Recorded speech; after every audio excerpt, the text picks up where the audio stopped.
ऐसी कोई एक्टिविटी नहीं करनी है जिससे उस ज्वाइंट पे लोड आए, उस ज्वाइंट।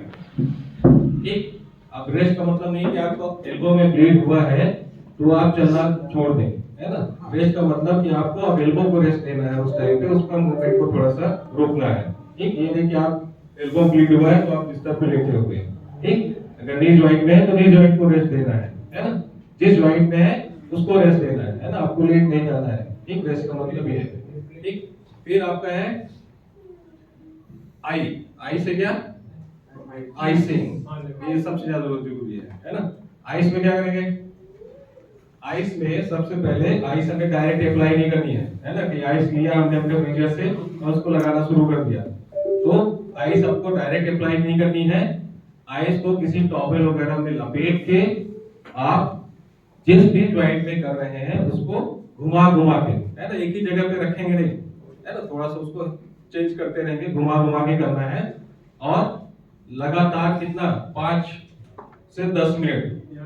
ठीक, घुमा घुमा के 10 मिनट तक उसको करना है। और दिन भर में हर 2 घंटे में उसको कर सकते हैं। इनिशियली जब आपको ब्लीड हुआ है ना, शुरुआती 72 घंटे में हर 2 घंटे में उसको 10-10 मिनट के लिए कर सकते हैं।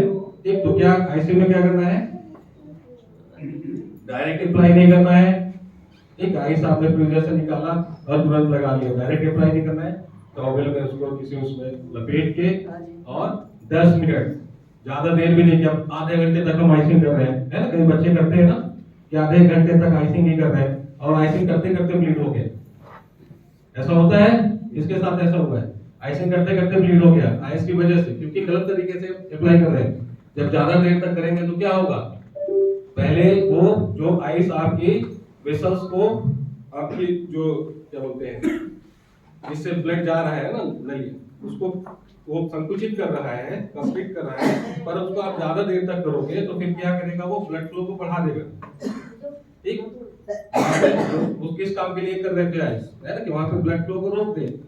लेकिन जब ज्यादा देर तक करोगे तो क्या हो जाएगा, आपका रक्त का बहाव तेजी से होने लगेगा, तो क्या होगा, फिर से ब्लीड हो जाएगा। ठीक, तो आइसिंग का ये मतलब नहीं कि आइसिंग बहुत अच्छी चीज है, उसको आधे घंटे से 1 घंटे तक हम लिए बैठे हुए हैं, है ना। तो आपको कितना करना है, डायरेक्ट अप्लाई नहीं करना है और 10 मिनट, है ना, और हर 2 घंटे में करते रहो, कोई दिक्कत नहीं। 2 घंटे बाद फिर से 10 मिनट कर लो, फिर 2 घंटे बाद फिर से 10 मिनट कर लो। ठीक, तो ये बात हो गई। फिर आते हैं हम लोग एलिवेशन। क्या करेंगे, ज्वाइंट को आप लगभग 2 किलो, मतलब कि आपका जो लिम्ब है, लिम्ब मतलब आपका हाथ पैर जो भी है वो हार्ट लेवल पे रहे, है ना, जिससे वहां पे स्वेलिंग वगैरह ना हो, जो इन्फ्लेमेशन स्वेलिंग वगैरह है वो वहां पे ना हो। ठीक, इसके लिए हम क्या करेंगे, लगभग 2 किलो, यानी 2 किलो मतलब कि आपके हार्ट लेवल, है ना, जो आपका हृदय है उस लेवल पे रहे, नीचे ना रहे। ठीक, जिससे इजीली ब्लड सर्कुलेशन होता है। ठीक, अब नया जो आ गया है, क्या हो गया, पुलिस। पुलिस मतलब क्या हो जाएगा, ऑप्टिमल लोडिंग, मतलब जिसमें आपको ब्लीड हुआ है उसमें आप थोड़ा बहुत, है ना, जितना आप दे सकते हो उसमें लोड देना शुरू कर दोगे। इनिशियली जितनी जल्दी आप दे सकते हो उतनी जल्दी उसमें लोड देना शुरू कर देना है। ठीक, फिर आते हैं हम लोग, जब ये सारी चीजें हो गई, आपका राइस प्रोटोकॉल 72 घंटे हो गए, स्वेलिंग वगैरह कम हो गई, पेन वगैरह कम हो गया, तो फिर हम स्टार्ट करते हैं एक्सरसाइज। ठीक, नॉर्मल ब्रीदिंग आपको किस ज्वाइंट में होती है, घुटने में सबसे कॉमन, है ना, और दूसरा आपका एल्बो में सबसे कॉमन यही ज्वाइंट है। शोल्डर में भी होती है पर रेयर होती है, पर घुटने और एल्बो में सबसे ज्यादा होती है, क्योंकि ये छोटा ज्वाइंट होता है ना, और कम मोबाइल होती है, ज्यादा यूज भी होता है। ठीक, यहाँ पे इतनी मसल्स भी नहीं है। ठीक, पर्टिकुलर है, इसके अराउंड देखोगे तो बहुत सारी मसल्स हैं यहाँ पे।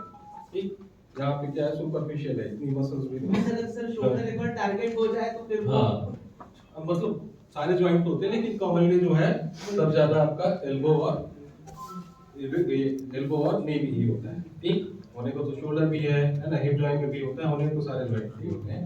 तो हम सबसे पहले एक स्लाइड को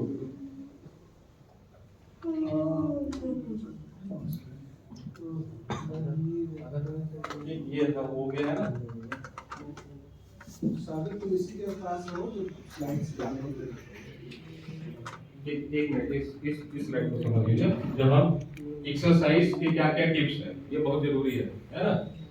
no factor no problem. Exercise है तो अगर आपके पास फैक्टर नहीं है, तो अगर आप रेगुलर एक्सरसाइज कर रहे हो, है ना, रेगुलर आप डेली रूटीन में एक्सरसाइज कर रहे हो, ऐसा नहीं कि जब आपको दिक्कत हुई तब आप एक्सरसाइज किए, जब ठीक है तो नहीं एक्सरसाइज करना।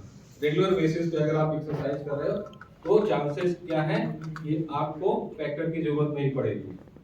ठीक, अगर ब्लीड हुआ भी तो आपकी रिकवरी ज्यादा होगी। ये मैंने देखा है ना, 3-4 साल जो मैंने यहाँ पे फिजियोथेरेपी कराई है, जो बच्चे रेगुलर एक्सरसाइज करते थे, है ना, उस टाइम पे अगर उनको कभी ब्लीड हुआ भी तो वो जल्दी से रिकवर कर जाते थे, कंपेयर टू जो एक्सरसाइज नहीं करते थे, ऐसे पड़े रहते थे, है ना। बहुत सारे लापरवाह भी होते लोग, बिल्कुल लापरवाह है, बिल्कुल, है ना। जब थोड़ी दिक्कत होगी तब याद आएगा, फिजियोथेरेपी की याद आएगी और सबकी याद आएगी, नहीं तो आप ऐसे ही पड़े रहते हो। ठीक, तो अगर आप रेगुलर एक्सरसाइज करोगे तो फैक्टर की जरूरत कम पड़ेगी, है ना, मतलब कि आप जल्दी रिकवर कर जाओगे। दूसरा, आपको जो भी एक्सरसाइज कर रहे हो तो आराम से, स्लो, धीरे धीरे करना है। ठीक, ये नहीं कि आप जल्दी जल्दी जल्दबाजी में कर लिए एक्सरसाइज, है ना, इससे क्या होगा, ब्लीड हो जाएगा। ठीक, अगर सही तरीके से एक्सरसाइज नहीं करोगे तो ब्लीड हो जाएगा। ठीक, तो एक्सरसाइज जब भी करोगे तो स्लो मूवमेंट, है ना, मतलब प्रॉपर टाइम दोगे। जब ये आप हाथ को ऊपर ले जा रहे हो, इसको 3-4 सेकंड में ऊपर और 3-4 सेकंड में नीचे आना चाहिए, ये नहीं कि 3-4 सेकंड में 10 बार कर दिए, है ना। तो ये एक्सरसाइज नहीं, ये घुमा दिया ऐसे ऐसे, है ना। तो क्या करना है, धीरे धीरे स्लो और स्टेडी एक्सरसाइज करनी है। No gain with pain, haemophilia में नहीं, नॉर्मली कहते हैं ना कि अगर आपको कुछ पाना है तो दर्द सहना पड़ेगा, लेकिन हीमोफीलिया के केस में ऐसा नहीं है। ठीक, अगर आपको पेन है, ठीक, तो आप उतनी एक्सरसाइज करोगे जहां पे आपको पेन ना हो। ठीक, पेन के साथ एक्सरसाइज नहीं करेंगे।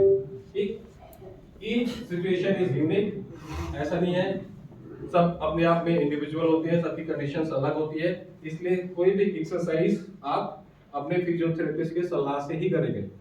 ठीक, वो आपको प्रॉपर असेस करके क्या आपके लिए कौन सी एक्सरसाइज अभी कौन सी और कितनी एक्सरसाइज करनी है, ठीक, वो आपको गाइड करेंगे।